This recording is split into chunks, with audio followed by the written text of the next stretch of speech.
author Greg Justice has a very interesting approach when it comes to fitness. It's all about mindfulness. The basic principles of his plan are next. Better Kansas City will be back in 2 minutes.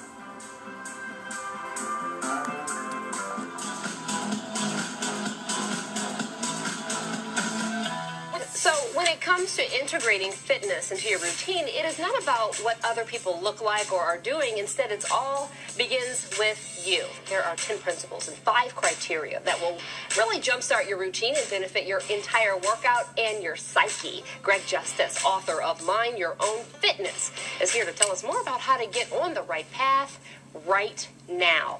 You know, you find a lot of people, especially with the new year, they've got these resolutions and they try to pattern themselves after other people, but it begins in your head. It really does. I mean, mindfulness, the principles that we talk about in Mind Your Own Fitness are really about being aware of where you are at this very moment and what's happening now, not worrying about the next thing, but bringing it all back to the state and being content with where you are. Sometimes that's easier said than done, but right. your book addresses this first, the 10 principles. The first one is awareness, and then acceptance, and then compassion. Tell me more about compassion. Yeah, you know what? That's probably the one that I see most commonly abused with, as far as having compassion for oneself. You know, we have compassion for our friends and for our family, and when they mess up, we're there to console them. Yeah.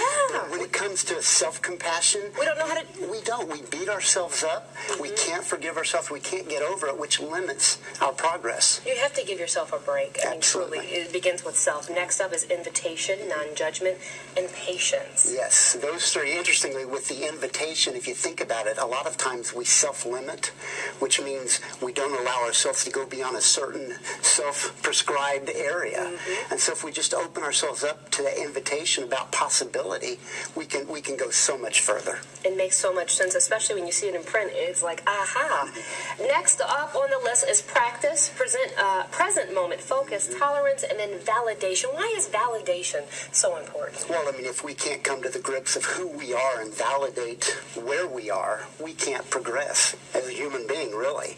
So it's all about validation, self-validation. Now, I should mention to all of our viewers, this is your 5th book. Correct. Tell me how this came about. Well, this book, Mind Your Own Fitness, was specifically geared as I was developing a product for the corporate wellness market. I own a personal training facility and corporate wellness business, and this was specific to the corporate market.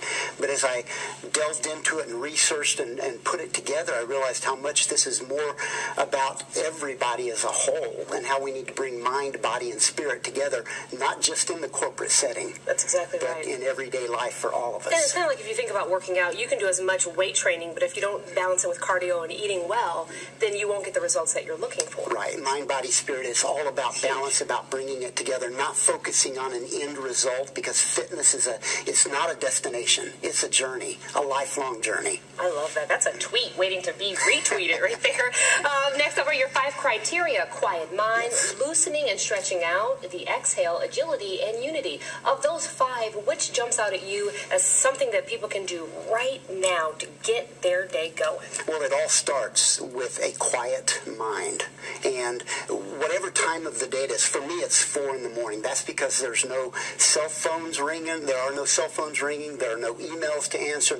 It's just a peaceful, quiet time. I wrote an article a few years ago called Find Your 4 a.m. It doesn't have to be literally 4 a.m., but you have to find your time of the day that is your time of the day. But you know, I think there are people out there who have jobs that are during hours in which they're not used to, mm-hmm, and so they're having to force themselves through the day, and they're right, always constantly looking for that peace. Exactly, and so that's why, I mean, you have to make it it can be a constant battle, but you have to look and put yourself ahead of those struggles, and you've got to find time for yourself, or you can't help anyone else.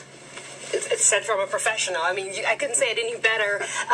There's a lot of books out there, yes, in the bookstore. What do you think differentiates your book from all those on the shelves? Well, in this book, I cover every aspect of life, whether it be in weightlifting, whether it be in running, whether it be in Pilates or yoga.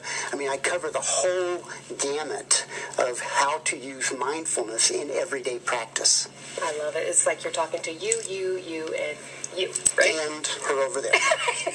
Yes. I I love it. Great. Thanks for joining us. It's my pleasure. Thank Definitely you. appreciate you. And we can find your book on Amazon.com as well. Amazon.com, correct. Okay, and we have a link to the book on our website, KCTV5.com. Just click on the Better KC tab. Thank you so much. Thank you.